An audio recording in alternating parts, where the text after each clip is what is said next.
excuse me, welcome back to another Cranky Ducklings cast. This is La Espira times Cranky Ducklings Desafiantes. And I am Yoda Slim, joined here by Light VIP. Light, man, we made it. We're here, back again.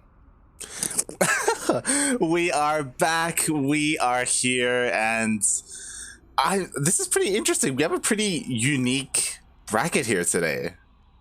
Oh yeah, no Mexico, I noticed, unfortunately, but also kind of fortunately, because that means that I guess we all made it through. But I guess we could explain real quick what this tournament is, and because I know there's a lot of people who just get the notifications and like, oh, they're streaming, let me hop in. So this, guys, is a Latin American, I guess the after tournament, the after party to DreamHack qualifiers, and this is top 8 players, I believe, right? Top 8.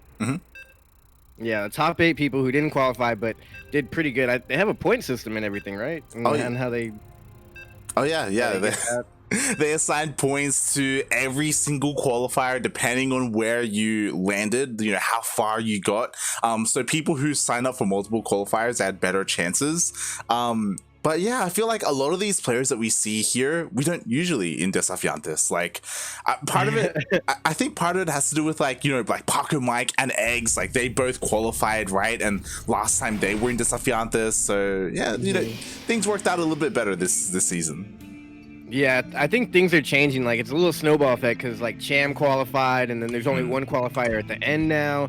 So Cham was usually like the first entry winner of the day. But all right, we're here, and what a great game to start with. I'm sad we missed him, but we're getting him now, spawning in the top left-hand corner of Death Aura LE. It is Icebound Esports, right? Yep. Icebound Esports actually remembered finally. It is the Brazilian cheese. It is TurkeyDano.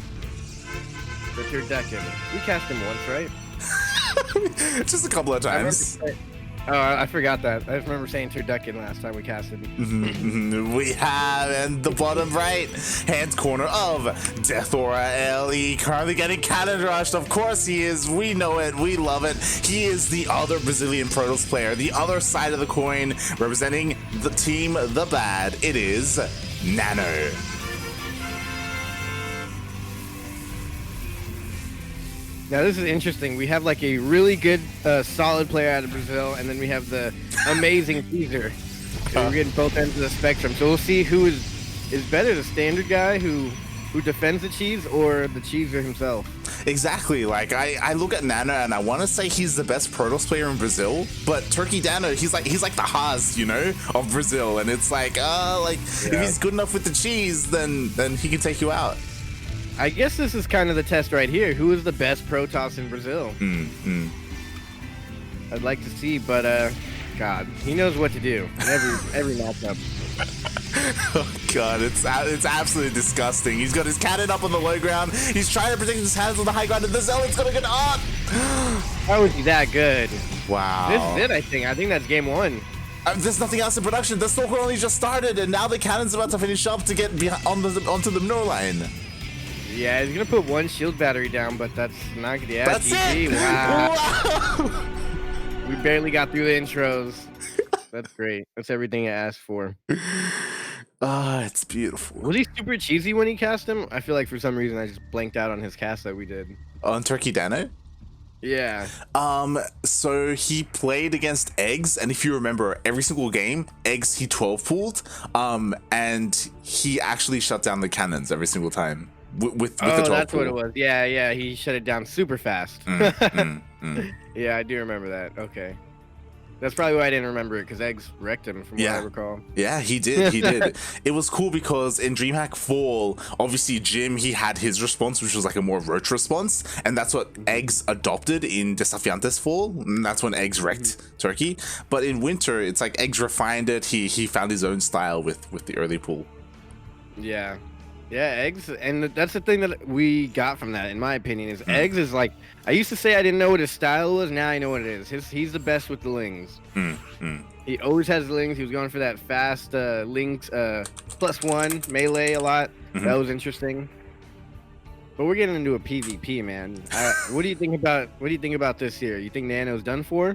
You think he can even like try and give him go for his money at all? I hope not. Like, I hope he's not done for. I hope he can fight back, because we've seen this before. I don't know if you remember nanO versus Pocket Mike.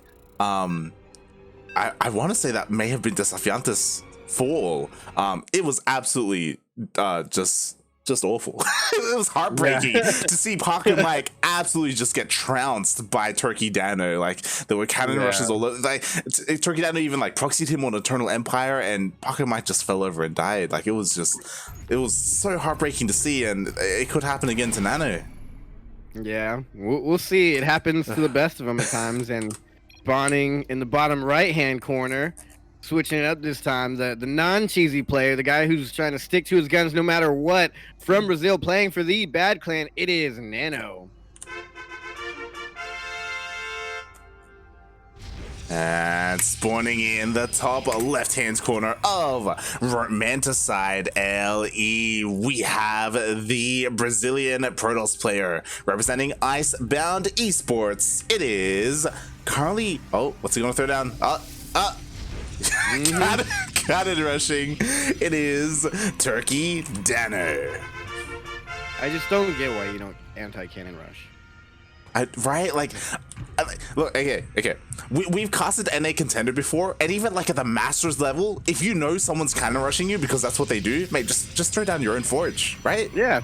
And you can put a cannon before they even get to you. Like, Wallace is morphing in right now. He could already put down his own defensive cannons and also be moving around with the probes, but you know, these are things that I'll never understand. This is why these guys are the pros. Maybe we could get an interview with nanO later and ask him, but from what I've seen, every Protoss that's played TurkeyDano has not just gone for their own cannons early on. And I love this, because honestly I haven't been able to see too much cheese on the new maps, and this is disgusting. Look at this. My god. Yeah, this is bad. I've playing quite a few times, but not on this map quite yet. Yeah, so we can see you can snuggle in a gateway back there to protect the cannon. The first cannon goes up. The first Zealot got chronoed. Hopefully this time nanO doesn't lose it a little bit needlessly. He's taking a lot of damage. Oh god. Oh god! What are you doing? No! Oh my god. If one more volley got on that thing, it's gone for. Yeah, I don't know what the strategy here, but yeah, that is something interesting I didn't know. You can fit an entire gateway. I don't know if that's a thing for other maps as well. But that's a very good positioning there. Oh yeah, definitely. And we can see TurkeyDano, he even gas stealed. He gas stole, so nanO can't take a second gas either. And the Zealot, somehow it's still alive. A Stalker, it should be able to be chronoed out. This is kind of disrespectful, man. Everything you fight for just is lost here in this way. It's very funny. Round 1 PvP, so unfortunate. I mean, I don't know. It looks like TurkeyDano did it. Yeah. The Stalker needs to be microed back. You know what? There's a reason why we call TurkeyDano the Joker of the Latin American scene, okay? He's the villain we need. That sounds like a villain. If a turkey, duck, and a chicken were like all one thing and they were alive. It's like a Frankenstein. Yeah, like a Frankenstein. That would be a cool picture for TurkeyDano. He needs to make that happen. That'd be beautiful. I mean, okay, so the Stalker is chipping away, and there will be a second Stalker because the cannon is focusing on the shield battery instead of the pylon. So I think he can like maybe stop the cannon rush from going all the way, right? I was wondering in this last game when he put down a shield battery in his main base last game. I was wondering, like, what happens if you throw down 5 or 6 shield batteries? Can you really outpower these cannons? And I was like, nah, no way. But now that we're seeing a lot of shield batteries can go a long way. Oh, but now I feel like as long as he's in range of his shield battery base, he can get a shield battery overcharge if he really needs to. Because honestly, I think they are close enough for an overcharge to be used. One of them or 2 of them are. Yeah. So he is now that one back. For sure.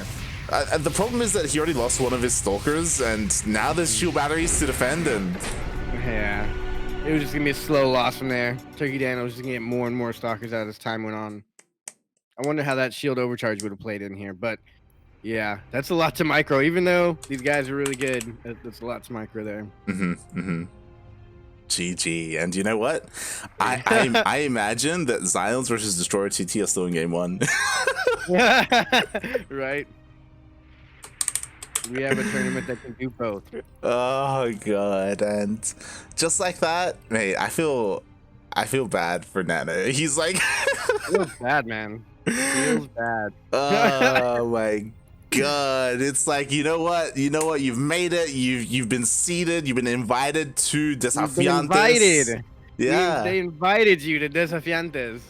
Oh, it's so rough. And then round 1, TurkeyDano. Mm-hmm.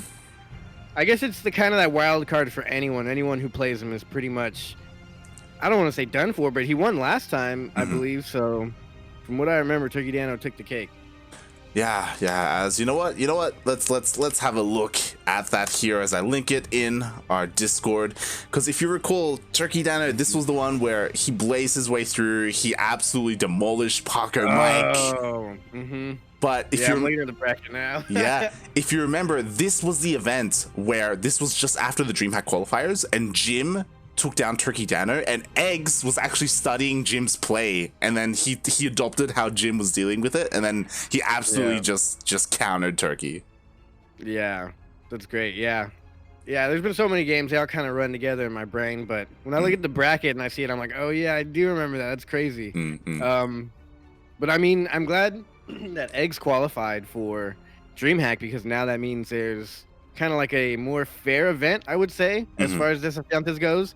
Like, right now it actually looks like TurkeyDano could take it now, but very interesting. No Eggs here. Universe has been here. Chaos Fate, Terran, Darker Name, all those people were in the recent ones. So this bracket now is looking pretty interesting. Yeah. Who do you think could win if not TurkeyDano? So looking at the bracket, of course, everyone !B in the chat if you want to have a look at the bracket. TurkeyDano, I feel like he has a clear-cut way to the finals. Like in a PvP, like I think that's like the best matchup for him.